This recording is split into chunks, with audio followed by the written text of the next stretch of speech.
Tu vas commencer à parler au Seigneur. Tu vas dire au Seigneur ce matin de te parler. Commence maintenant à prier. Commence à parler. Commence à dire quelque chose au Seigneur. Commence à parler, mon frère, ma soeur. Dis quelque chose. Commence à prier.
Alors, je voudrais vous inviter à prendre la Bible dans le livre de Osée, Osée 4,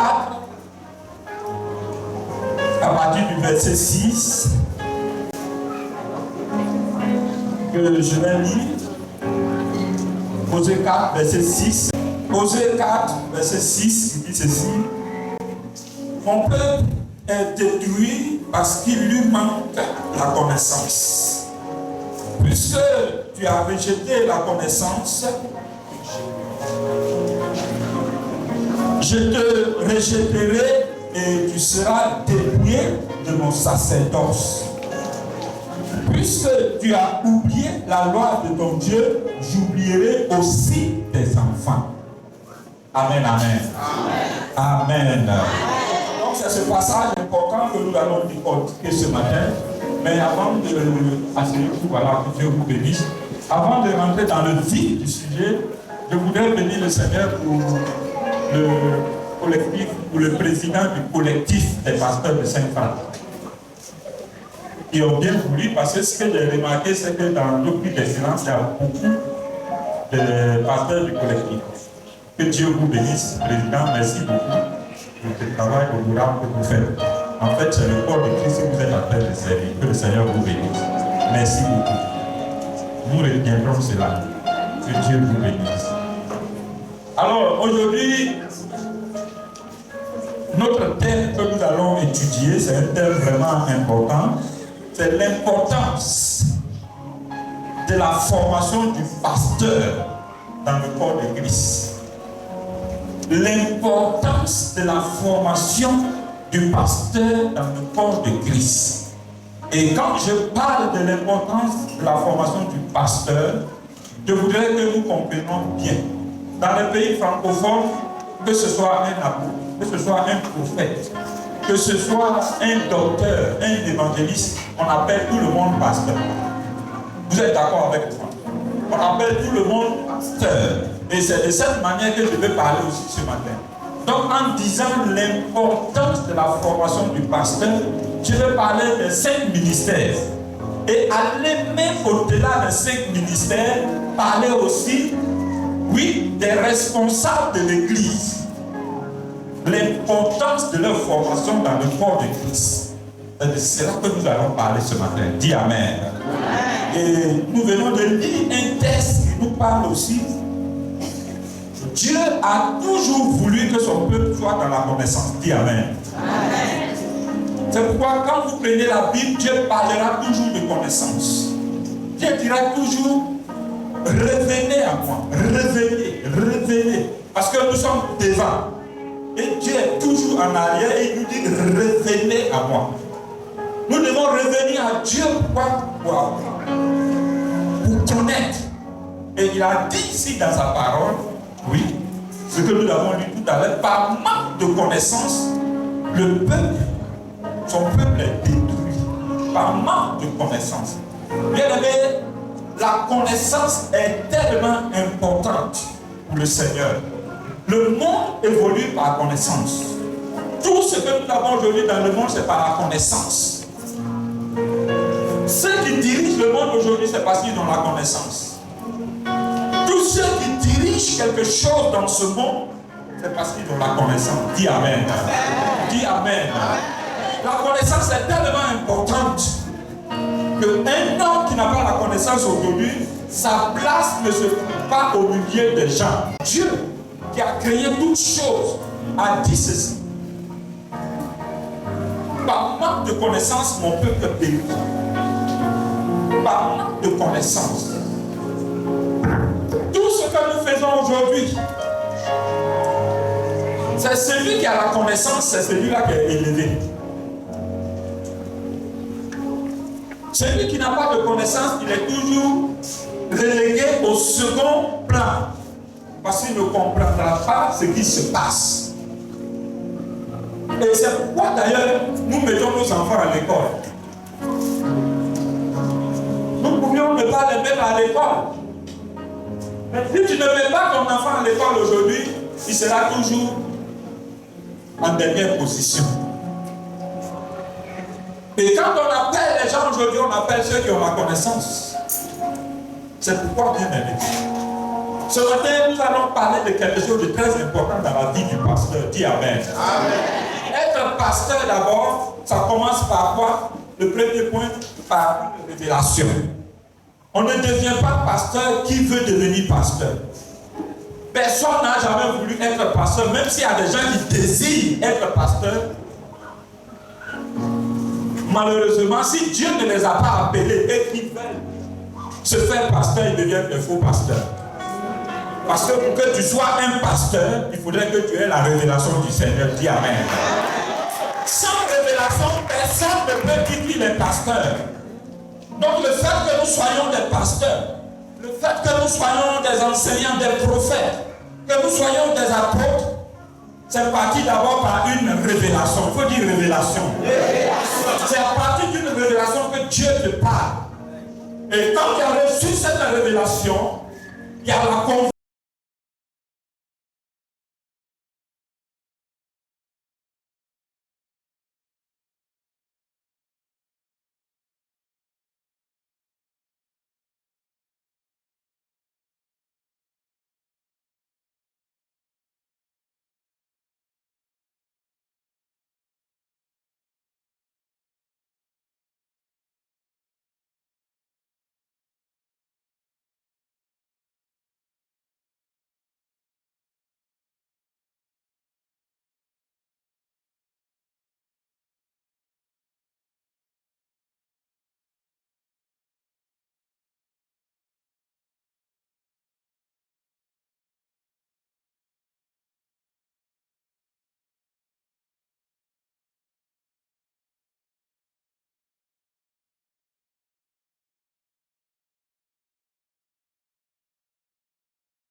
ne s'est pas dit écrit. Si Dieu t'a appelé dans la révélation, tu viens ici. On a un système pour t'apprendre. Pour te former. Mais si Dieu a appelé quelqu'un qui ne s'est pas dit écrit, il a besoin de connaître. Parce que le fait de connaître, c'est tellement important. Écoutez, on a une tradition, on a une tradition. Et quand on accepte le Seigneur Jésus, et quand on veut être serviteur de Dieu, ce ne sont pas nos traditions là qu'on vient enseigner aux gens. Donc il faut connaître la tradition, il faut connaître ce que Jésus a, d'où il vient, et pourquoi c'est lui qu'il faut accepter. Ouais. C'est ça que je comprends. Mais il y a beaucoup qui ont accepté le leader d'être serviteur de Dieu, qui ne savent pas comment faire pour être sauvé. Et tout ça, on les appelle aussi pasteurs. Des marabouts aujourd'hui, qui ont enlevé les nattes, ils ont mis des chaises dans leur église. Et tout cela aujourd'hui, on dit que c'est des pasteurs. Ils sont vaincus au nom de Jésus. Quelqu'un qui a la révélation, qui a la connaissance, dit Amen. Dit Amen. C'est ça. C'est à cause de ça aujourd'hui. Tous les marins, les diseurs de bonne aventure, les menteurs, tous ceux-là aujourd'hui, on les appelle prophètes. Puis quand ils veulent rentrer dans ce corps-là, ils ne rentrent pas n'importe comment. Parce qu'il ne peut pas venir dire qu'il est docteur, ça c'est pas possible. Il ne peut pas dire qu'il est apôtre, c'est impossible. L'évangéliste, ils vont l'attraper. C'est le prophète qui va dire. Parce qu'il sait que dans le ministère des prophètes, tu peux mentir, tu peux dire ce que tu veux. Celui qui t'écoute, il va dire, ah, c'est Dieu qui a parlé. C'est pas Dieu qui a parlé. C'est Dieu qui a parlé. Le prophète, c'est quelqu'un qui maîtrise la parole de Dieu. Le prophète est quelqu'un qui a la connaissance de la parole de Dieu. Et quand il prêche, on sait que ce qu'il vient de dire à la de Dieu. Alléluia. Le discernement, c'est quoi? Le discernement, c'est le fait de distinguer. Hein? C'est le fait de discerner et de discriminer quelque chose. Quand la personne te parle déjà par le discernement, tu sais que ce qu'il dit là, ça vient de la parole de Dieu. Mais ces gens, c'est soi-disant marabouts, parlent, mais ils n'ont pas le discernement. Et quand un enfant de Dieu est devant eux, ils discernent que c'est des faux. Mais si tu n'as pas la connaissance, comment tu peux le voir? Tu peux voir ça. C'est pourquoi un pasteur qui n'a pas la connaissance, qui n'a pas fait de formation pastorale, est bien dangereux. À tout moment, l'ennemi peut venir t'embêter. Que tu le veuilles ou pas. Et c'est ce qui se passe. Et c'est ce qui se passe aujourd'hui. J'ai fait le tour de presque toute la Côte d'Ivoire. Il y avait dit, quand tu arrives là-bas, on te dit que c'est l'église, bien ne pas même t'appeler. Ils n'ont pas de connaissance. Ce que tu sais, c'est qu'ils ont accepté d'être serviteurs de Dieu, mais ils n'ont pas la connaissance. Ce n'est pas notre tradition qu'on enseigne à l'église. C'est la parole de Dieu. Mais si tu ne connais pas, la Bible dit un homme ne peut donner que ce qu'il a. S'il n'y a rien dans toi qui est le pasteur, qu'est-ce que tu peux donner aux gens? C'est pourquoi un pasteur doit être étudiant à vie. Dis Amen. Si le pasteur même ne connaît rien, les responsables vont connaître quoi? Lui-même qui vous dirait il voit noir. Vous-même vous allez voir comment? C'est ça le problème. C'est pourquoi nous bénissons le Seigneur. À notre époque, on a cherché la formation, on n'a pas eu. On a eu la grâce de voyager pour aller dans des pays où on a la souffrance pendant des années. Pourquoi on a la parole pour venir donner ça aux gens? Aujourd'hui, personne ne peut dire que moi, je ne peux pas me former. Je ne veux plus me former. Pourquoi? Parce que l'école est là.